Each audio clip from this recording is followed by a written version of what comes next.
Raimundo, yo le agradezco muchísimo que pudiéramos platicar este día en medio de un contexto tan intenso como es la elección, la primera elección judicial. Y vaya que si la gente tiene muchas, muchísimas preguntas. Empiezo con la más básica. ¿Quién es Raimundo?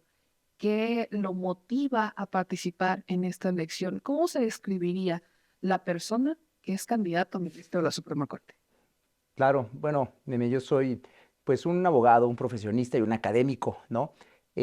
Pero más que eso, pues yo soy una persona que vive pues muy intensamente las contradicciones de la modernidad, en el sentido de que pues me parece muy importante que tener un compromiso con la superación de estas contradicciones a favor de pues un mejor mundo para todas y para todos, un mejor mundo para la humanidad.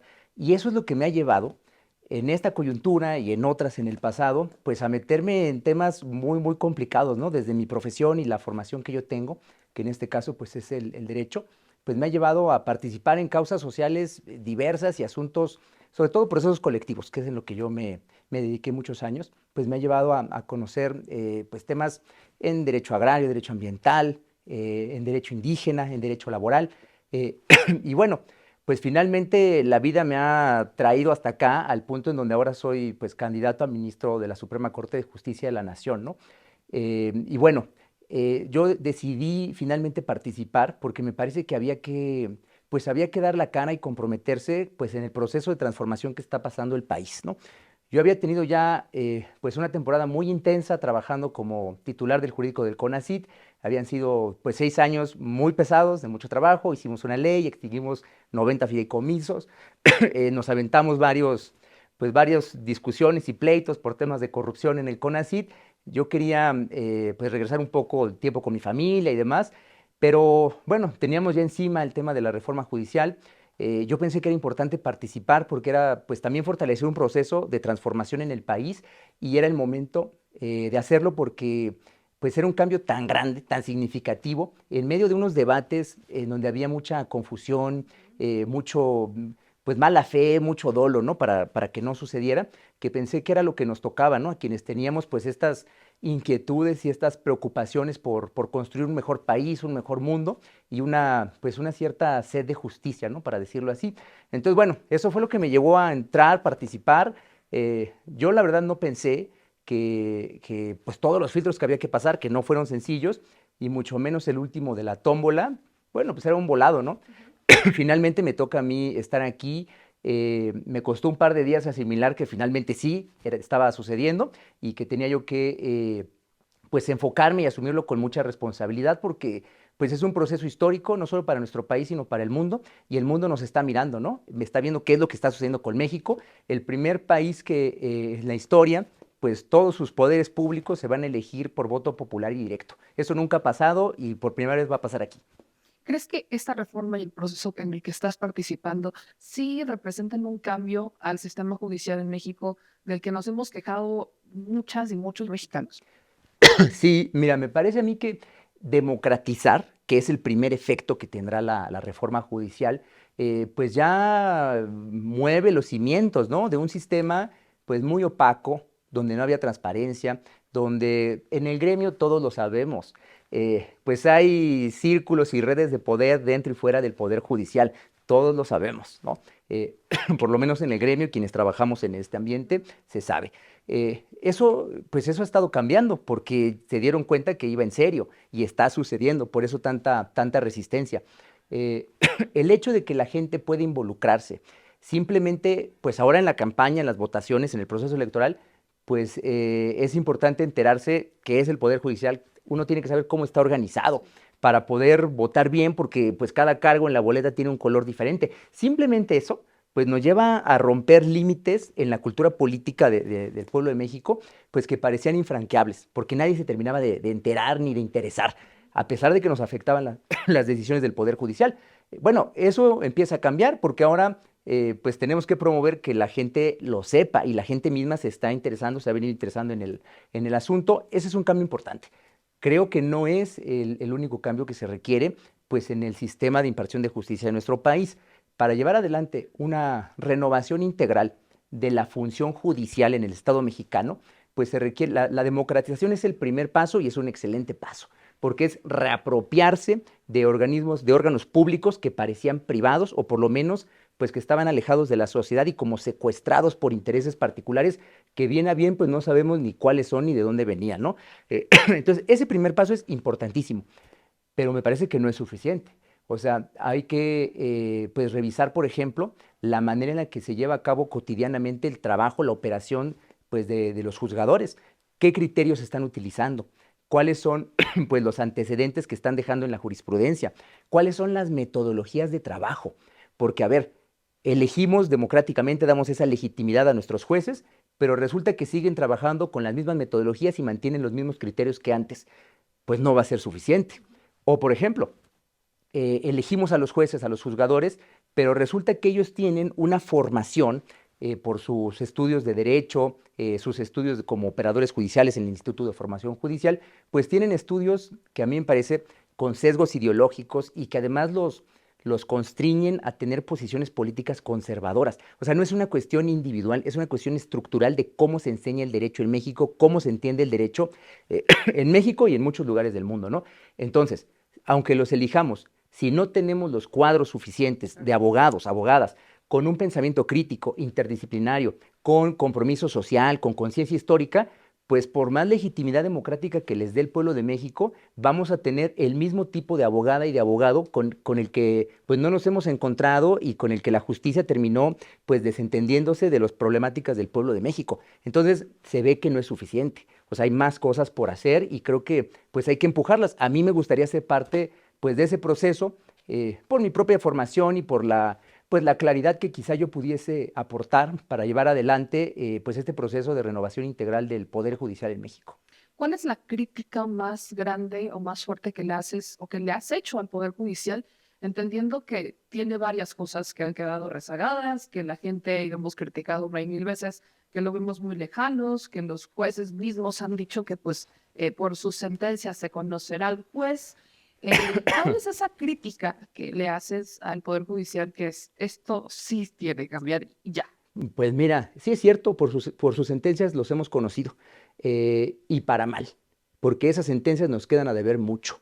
Durante 35 años de neoliberalismo, también se modificaron los poderes judiciales, se modificaron los criterios, las metodologías, se impuso una cultura jurídica neoliberal.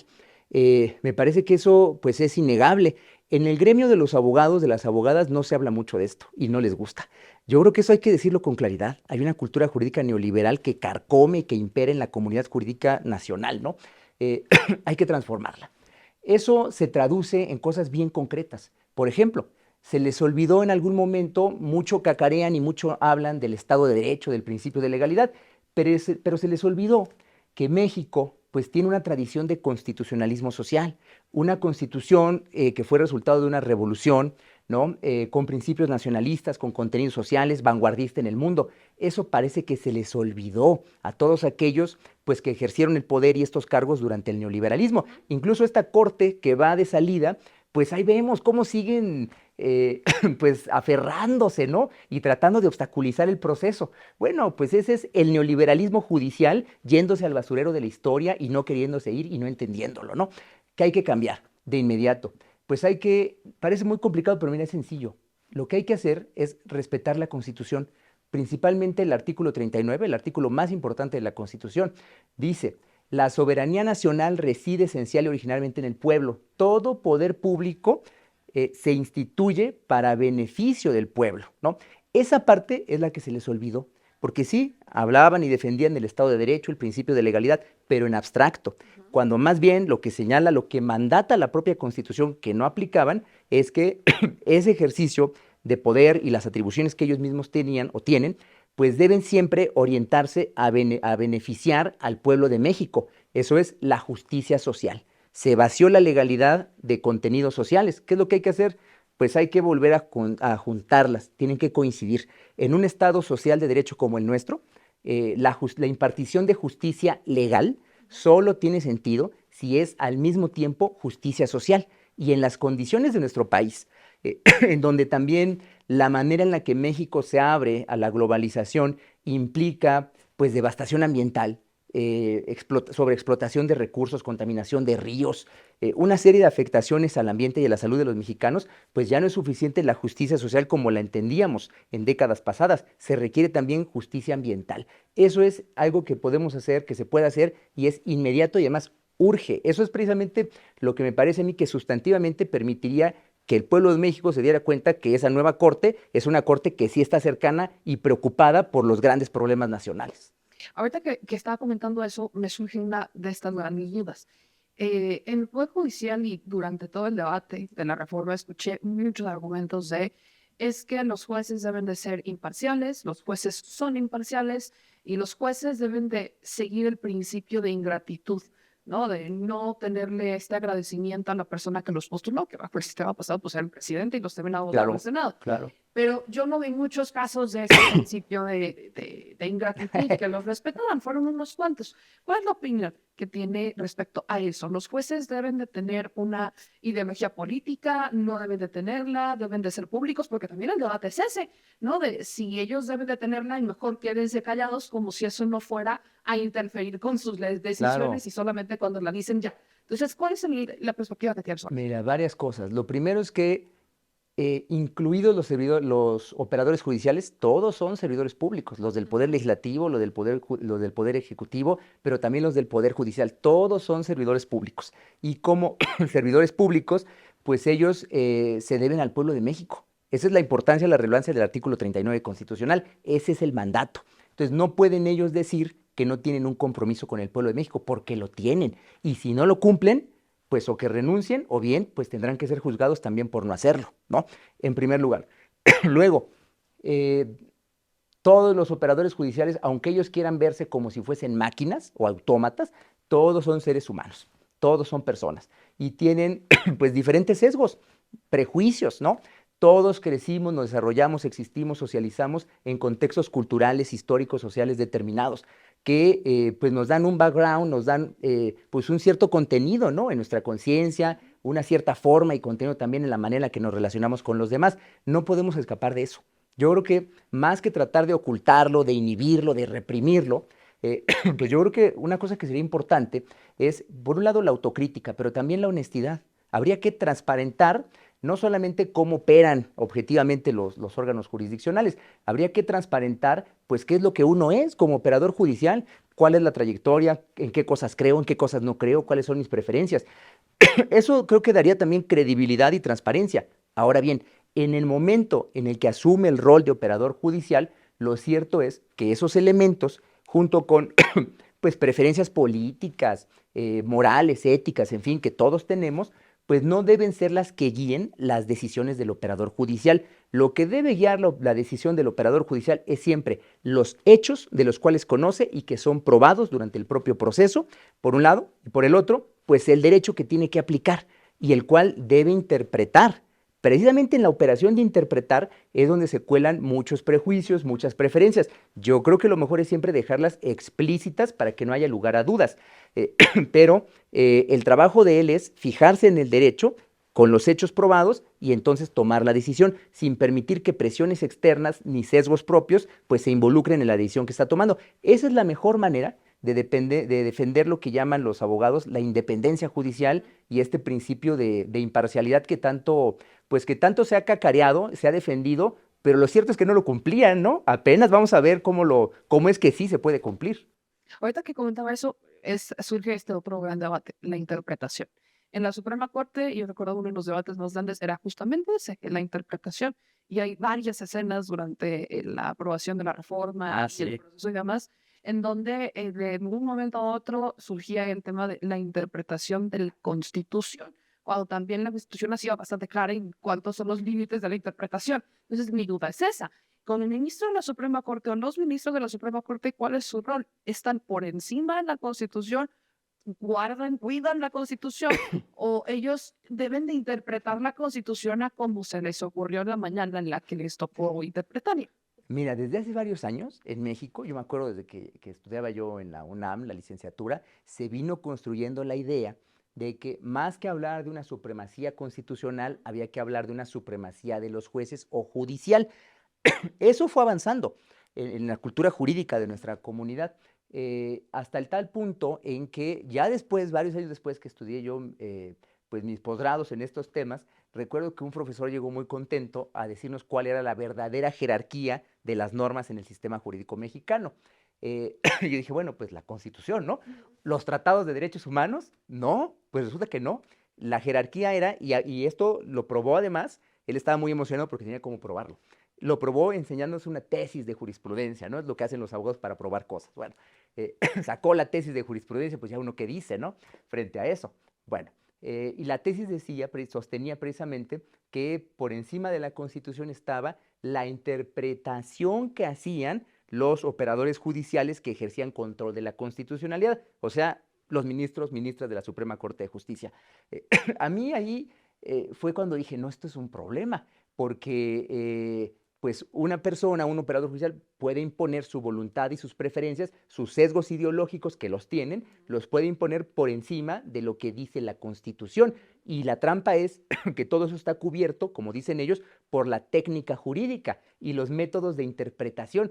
Pero eso es, pues eso es, digamos, palabras domingueras que ellos se sacan para justificar lo que están haciendo, cuando realmente lo que hicieron fue, pues fueron trucos para manipular qué es lo que dice o no dice la Constitución y la llevan a decir cosas que no y se les olvida que dice otras que ellos ya no se acuerdan o no se quieren acordar. Entonces es una trampa. Lo que prevalece es el texto de la Constitución y el espíritu de la Constitución. En este caso, México, pues el constitucionalismo social y democrático mexicano frente pues a interpretaciones pues más bien liberales por un lado, pero liberales lo estoy diciendo en un sentido no progresista, lo estoy diciendo en un sentido de antidemocrático, en donde hay que temerle al demos, hay que temerle al pueblo.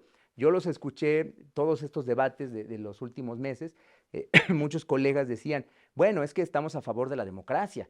Y yo preguntaba, bueno, pero entonces, ¿por qué cuando el pueblo de México tiene la oportunidad de dar un paso para consagrar un principio, este principio de democracia en instituciones que no han sido democráticas, que están encriptadas, ensimismadas, lejanas de la sociedad, ¿por qué ya no te gusta? Dice, bueno, es que hay que tenerle miedo al pueblo, ¿no? El pueblo puede ser peligroso, se puede exceder.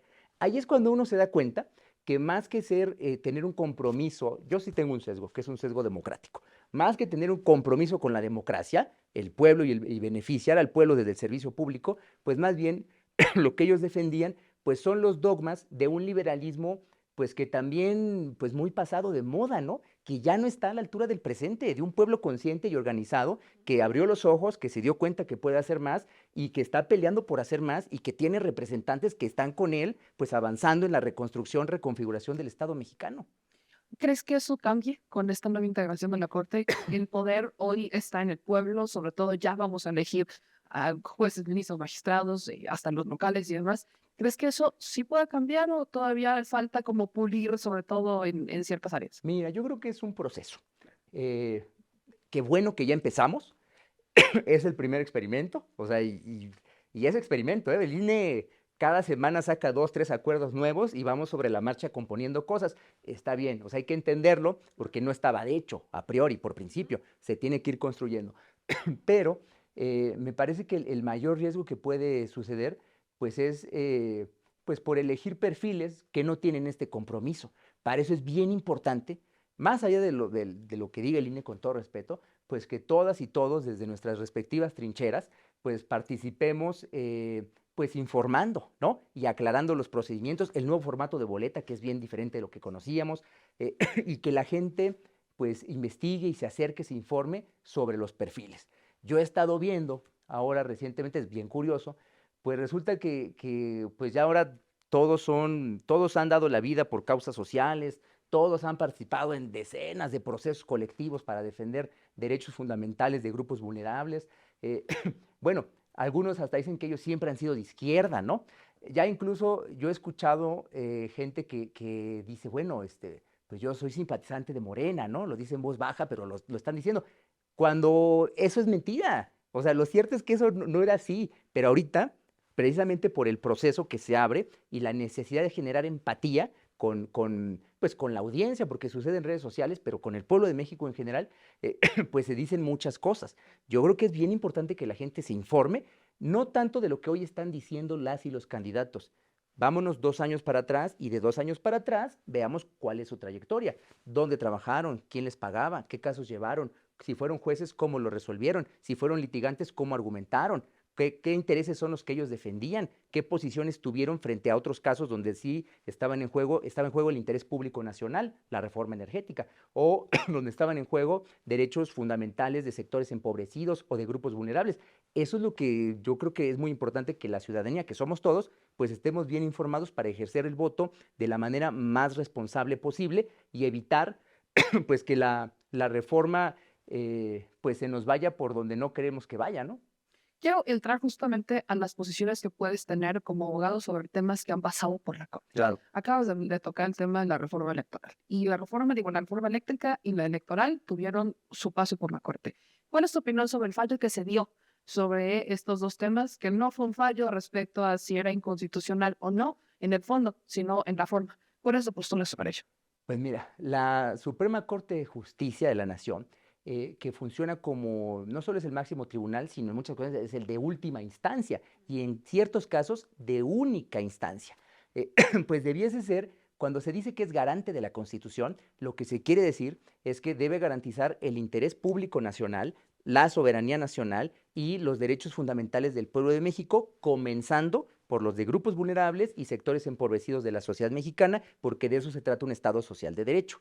Eh, Estas decisiones, pues son decisiones en donde estaban buscando la manera de evitar que el proceso de transformación continuara. Y lo encontraron pues haciendo lo que se conoce como fetichismo legal, o sea, en formalismos de tal manera que lo detuvieran, que lo contuvieran, que lo suspendieran, incluso pues fueron los debates de estas resoluciones de magistrados, de jueces de distrito, que lo suspendieran en lo que lograban encontrar fuerza y otros motivos para que no sucediera.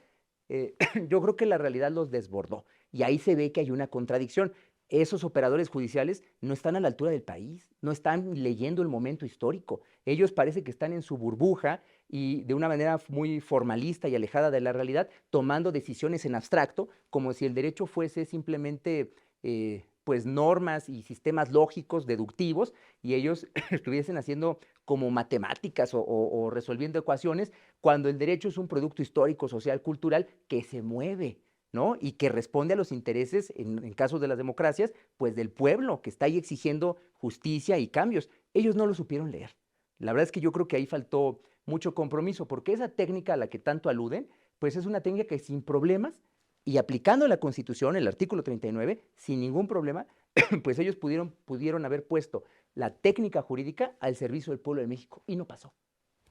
En el tema, por ejemplo, despenalización del aborto o matrimonio igualitario, que también han pasado por la Corte, incluso a bordo de una vez el de la despenalización de ciertas drogas, sabemos, por ejemplo, el cannabis. ¿Cuál es la postura que tenemos? Mira, a ver, yo creo que también son hechos que han rebasado ya la conciencia de los abogados y las limitaciones del derecho mexicano, ¿no? Seguimos nosotros discutiendo la despenalización del aborto cuando me parece que pues vamos muy atrás, ¿no? O sea, es una discusión que teníamos que haber superado hace tiempo. Es en positivo, porque es pues un derecho, una libertad, ¿no? Que tienen también las mujeres, que se ha reconocido en otros lugares del mundo. Los debates se han agotado en México y aún así nos resistimos y nos resistimos porque quienes tienen que tomar las decisiones para liberar el asunto no lo hacen. Yo creo que no. El tema del matrimonio entre personas del mismo sexo, lo mismo, son pues una serie de prejuicios de una cultura que ya no está. O sea, el país ya cambió. ¿Por qué en este caso, bueno, los jueces que les toca conocer de los asuntos, pues no están leyendo cuál es la realidad del pueblo de México contemporáneo? Yo creo que son debates superados en donde se ve la contradicción y ahí es un caso claro donde el Poder Judicial pues está ajeno y es lejano pues de cómo se ha venido moviendo la realidad de nuestra sociedad, ¿no? En el caso de la legalización también de algunas drogas, bueno, habría que hacer varios matices, ¿no? Ahora, bueno, se reconoce sobre todo el uso medicinal, ¿no? También esto del libre desarrollo de la personalidad es muy positivo. A mí me parece que el tema tendría que dejar de verse como un asunto penal para convertirse en todo caso en un tema de regulación como una cuestión de salud. Y el enfoque sería muy diferente, ¿no? Nos liberaríamos mucho de esto, de los problemas que ha ocasionado. Además de que, bueno, si nosotros lo viésemos con ojos progresista, digamos, pues podríamos también encontrar otro tipo de beneficios como los fiscales, pero también podríamos coadyuvar a que pues la violencia que a veces el tráfico pues de las drogas, ¿no? Y la producción y toda la situación que vivimos en México, pues quizá también podríamos contribuir a que eso bajara un poco, pero se requieren políticas públicas integrales. No es un asunto que vaya a resolver por sí misma la Suprema Corte de Justicia. En un tema tan delicado como son las personas que están presas sin sentencia, tenemos muchísimos casos. Está de los más sonados, que son contados, pues acá hay más de 100,000 personas que están sin sentencia. Está el de Israel Vallarta, está el de los implicados en el caso Wallace, y no hablemos de las personas de los originarios de pueblos indígenas que por no tener un traductor Así es. están hasta incluso pagando condenas que no entienden por qué pasaron. ¿Cuál es la postura que debería de tener la Corte? Tú, en caso de llegar a la Suprema Corte, ¿cuál es tu postura? Mira, es completamente injusto que esto suceda con las personas, porque muchos de esos casos, al paso de los años, pues sucede que los liberan y no sin ningún cargo, ¿no? Y resulta que eran inocentes. Y la gente cómo recupera los años de vida y todo lo que implica estar, pues estar preso, ¿no? Para su familia, para ellos mismos, el proyecto de vida que tenían, en fin.